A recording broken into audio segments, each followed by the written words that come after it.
go on,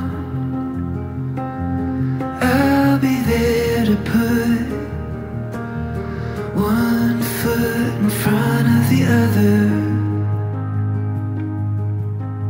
Hi! Nandito kami ngayon sa pinakasikat na shrine dito sa Fukuoka. It's actually 30 minutes to 40 minutes away from the main Hakata or Tenjin area. Madali lang mag-commute gamit yung train system nila. Dalawang stop lang. Gagamitin nyo lang si Google Maps. Susundin nyo lang yung sinasabi niya. Sobrang dali. Pag medyo naliligaw kayo, may mga mag-a-assist talaga na train personnel doon sa station. Yes. And you can also ride a bus. Isang diretso lang. Bababa na kayo dito. Oo nga. Yan. Nandito kami guys na napakagandang Daizaifu area.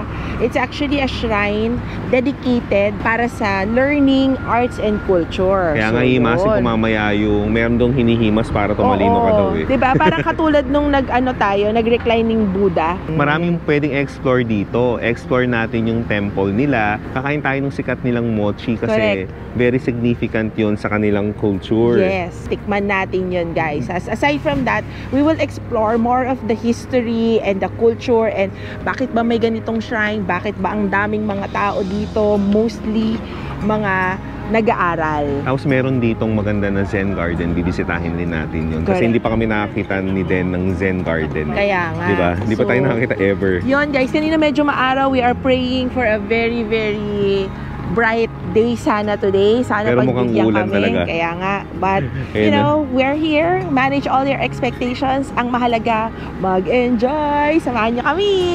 Sa entrance ng temple, marami ka nang makikitang shops. Later na natin explore to guys. Diretso muna tayo sa loob ng shrine. Very important guys sa kanila yung mga ganitong tulay at yung mga tubig. Kasi sa isang shrine, importante yung water. Kasi yan yung sign of purity. And yung mga papasok dito, nakikleanse daw sila. Ganon. Kaya yan meron talaga, napapaligiran talaga to ng mga maraming tubig. Alam mo guys, mahaba yung pila dun sa labas. Meron pala dito sa loob. Papasok ka sa loob. Kaya nga, tatouch mo yung mukha.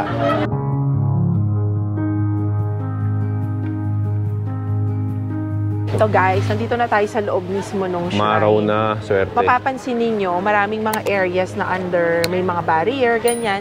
Maski itong mismong shrine na to, ginawa lang siya. Actually, hindi pa talaga ito yung shrine.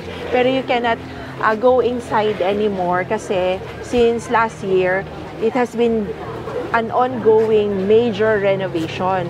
2027 kasi may gagawing dito, event na kailangan ready na itong shrine na to by 2027 kasi 3 years siyang the making yun. May something, honey. Kaya may something. Punta tayo. Hindi, punta tayo doon.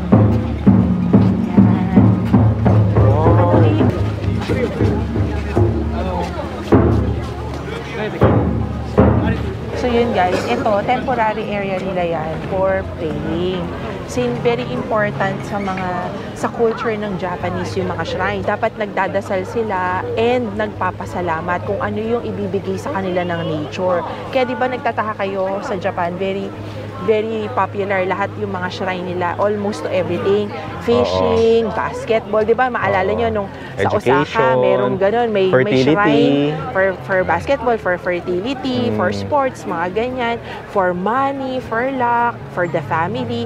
Iba-iba yun. Kasi naniniwala talaga sila sa harmonious balance ng mga ganon.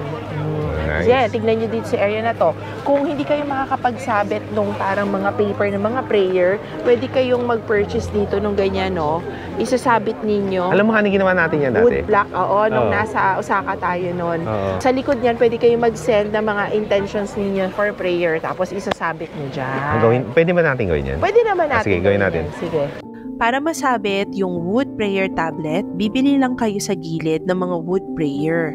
Blank ito, usually worth 1,000 yen.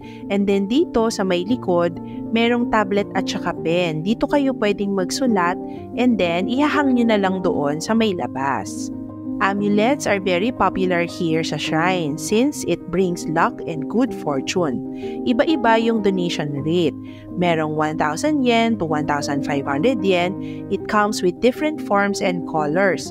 Ito yung mga plum amulet, Ito naman yung mga pang good luck, ito yung good health, at ito naman yung safe travels. So yan guys, diba kanina pa namin kinukwento kung ano tong shrine na to, pupunta tayo sa shrine na to. Yung shrine na to actually is dedicated kay Sugawara Mishizane. Siya yung ginawang deity, para siyang mga katulad sa atin, tao na naging santo. Yan, siya nung 10th century, ginawa siyang deity para sa mga literature, intelligence, and ganyan. Short history lang guys, no, para alam natin. Itong si Sugawara Michizane, isa siyang premiadong tao, galing siya sa mga family of scholars. So, ang nangyari before, yung family of scholars na yun are very, very loyal sa emperor. Tapos, isa siya sa pinakamatalinong mga tao. Tumulong siya sa mga 9th century, ganyan, tungkol sa progress ng Japan and all. So, nung naging, siya ng emperor ng Kyoto, meron siyang, syempre uso yung mga politika na pag tawag dito? Diskitahan siya, tapos sinabihan siya na hindi siya gumagawa ng work niya. Kaya ang nangyari na exile siya from Kyoto papunta dito sa Dazaifu. Kaya dito, sobrang sobrang luxurious ng pamumuhay nila sa Kyoto. Kasi nga sila di ba? Kanang kamay ka ng emperor, paborito kang advisor, di ba? Paglipat niya dito, halos wala, basic lang, bahay, ganyan, pagkain, yun lang. Pero despite na na-exile siya dito, nagtuloy pa rin siya sa pagkakaroon ng literature, pag-aaral, ganyan, hanggang sa dito siya namatay. So, very important guys yung mga significant na mga nakita natin dito katulad nung oxen. Yung oxen kasi nung namatay siya, supposed to be lilibing siya somewhere. So, siya yung may bit-bit ng carriage. Yung oxen, yung baka hindi gumalaw. So, napag-decidean na mga kahit anong gawin nila, hindi gumalaw. Ilang araw na hindi talaga gumagalaw. So, napag-decidean nila na dyan, doon sa mismong shrine na nakita natin, doon na nilibing. Yan. Tapos yun, so anong significant tong mga plum na emblem? Yung plum na drawing, daw kasi yan before ma-exile si Sugawara from Kyoto, paborito niya talaga yung mga plum. Meron siyang favorite na plum tree doon. Sinulatan niya ng kwento. Parang sabi niya na, don't forget about me, ganyan na, you just wait for another spring, gano'n. No? So, umalis siya, nag-uproot daw, according sa legend, nag-uproot daw yung same na plum tree na yon at sinundan siya dito sa Dazaifu. Grabe. Nandiyan yung plum tree? Andyan yung plum tree. Kaso hindi natin makita kasi nga, siya ongoing renovation nga, di ba, yung buong shrine. Pero nandyan siya. Talaga? So, after that, maraming mga tao, after that, hindi pa siya deity, di ba? Hindi pa siya sinisanasan to. Pero, nung nalaman ng mga tao, napatunayan, guys, na hindi talaga siya naging corrupt. After nun, hindi siya naging corrupt, doon siya parang ginawan ng ganyan na pala talaga siya, very noble pala siya talaga na lalaki, ganyan. So, maraming mga taong nag-donate ng mga plum tree. Hence, pagka siguro sobrang ganda dito pagka spring. Kasi makikita nyo talaga guys, ang daming plum tree talaga. So, maraming donate yan. Tsaka kung makikita nyo around the area daw, maraming yung mga bull, yung mga oxen, yung pinakamalaki, yun dun sa harap na mahaba ang pila. Ang sabi nung namatay nga, napunta nga daw dun lahat yung talino, kaya ayaw gumalaw. Kaya ngayon, tinatap yung head. Kaya makita nyo yung mga oxen, makikinis yung head. Kasi yung mga nagbibisita, yun yung laging hinahawakan. Bronze kasi yun Yun, kasi nga daw nakakatalino. Ang galing, ang dami mong nice tanong ngayon. Interesting tong area na to. Kaya yan, kasama yan talaga sa pagiging Den Umberto talaga namin, guys. Hindi lang basta na mamasyal, nag-e-enjoy, pero para one in the culture ka. Kaya pag-aaralan natin yung culture na yon. So, ngayon, guys, pupuntahan natin ang ating next step, ang Kyushu National Museum. So, ang Kyushu National Museum is just a few walk. As in, few walk lang along para makarating kayo doon. Maganda daw dyan, guys. Tapos, kung mapapansin nyo yung building, yung entrance, paakyat yung bubong niya. Diba kasi paakyat siya, may mataas na escalator. Very modern, saka traditional daw yung modern and traditional views nung museum. Saka maganda siyang puntahan din ng mga kasama ng family kasi nga may mga interactive daw na display. So puntahan natin, guys. And this is one of the 4 national museums sa buong Japan. Tara, let's go! Guys, ito yung sinasabi ko na modern Tingnan nyo. Grabe. Di ba? Oh, ganda. Oh, ganda. Entrance pa lang ng museum yan, guys. Entrance pa lang. Oo. Wow, honey! Wow! Wow! Wow! Grabe! Wow!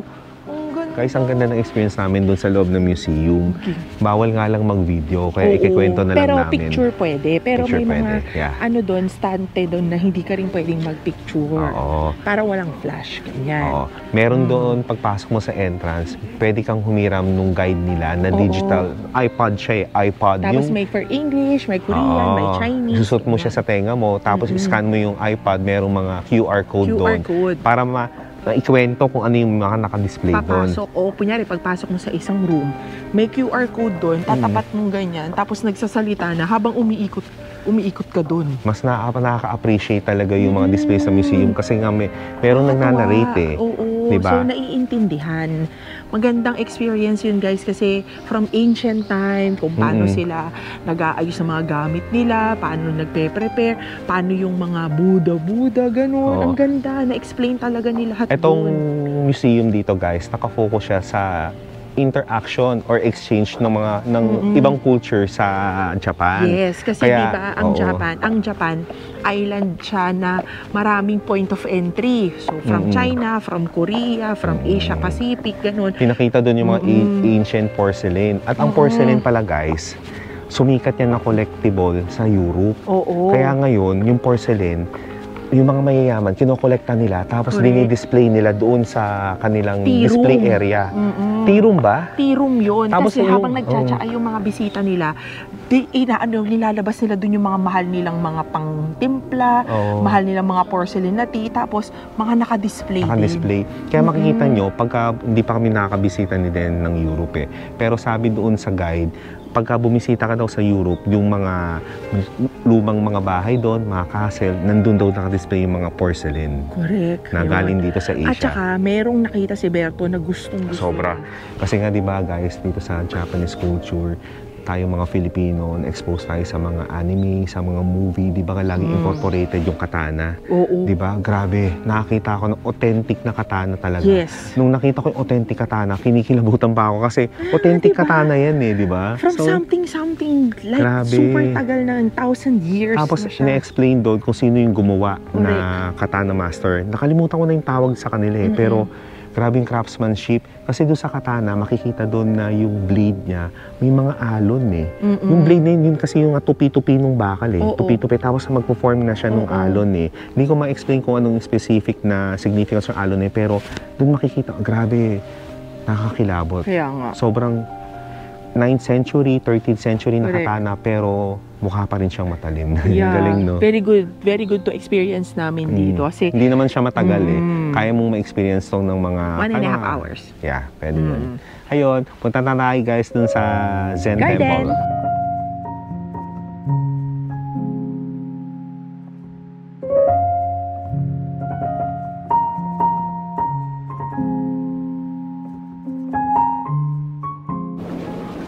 Ay, close, honey. Paano mo nalaman? Ayan o. Closed. Sayang. Diyan mo na lang. Ha? Closed. Close.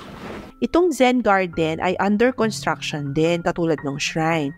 Pero ito, yung mga pebbles na na-rake and yung mga rocks, ang significance nito sa Japanese culture ay light. Sayang, ready pa naman kaming ma-relax ni Berto dito sa Zen Garden. Okay, balik na tayo dito sa mga shops. Let's explore the Ghibli store and kumain ng famous nila na Umigay Mochi. Ito yung Ghibli store nila sa Daizaifu. Ang daming collectibles, merong mga plushies, at ang dami dito talaga ng mga paper theater tulad nung binili natin sa Donki. Guys, kung nasa Yukuin kami, di ba ang target ko makahanap ng music box ng Ghibli? Di ba? Ito, buong ganito, music box. So, ayan, music box. Tapos mura lang siya. Pero ito yung binili ko, guys. So, dati, papakita ko yung binili ko. Ito, ayan. Mahal talaga siya. Talagang mahal. Ay, ito, yan yung binili ko. Yung nasa likod. Mahal talaga siya. Ngayon, ito talaga kasi yung target ko lang eh. Yan lang yun eh. Oo. Di ba? Kaya mamamaktaw kami ngayon din ito. Hello. Guys, ito epic. Jigsaw puzzle siya. Ito, ganito lang siya kaliit. 1,650 yen. Pero pag nabuo na siya ganyan, maganda lalagyan mo siya ng ilaw kasi medyo semi-transparent siya. Ganito. Lalagyan mo siya ng ilaw para siyang glass stain. Ito, Diba? art crystal jigsaw ang tawag. Art crystal jigsaw. Ganyan. Ganda. Ito naman yung famous na umigay mochi. Usually, 100 to 120 yen. Rice cake siya at may red bean paste sa loob. Tapos, lahat ng mga mochi nila may plum na design. Arigatou gozaimashita. Thank you. Wow, Dito tayo kain. mainit. Chino to, Kaya nga, guys. Oh, Perfect to para matapos tong araw natin. correct. Guys, I hope nag-enjoy kayo dito sa pag-ikot namin sa Dazaifu. See you on our next Fukuoka adventure! Bye!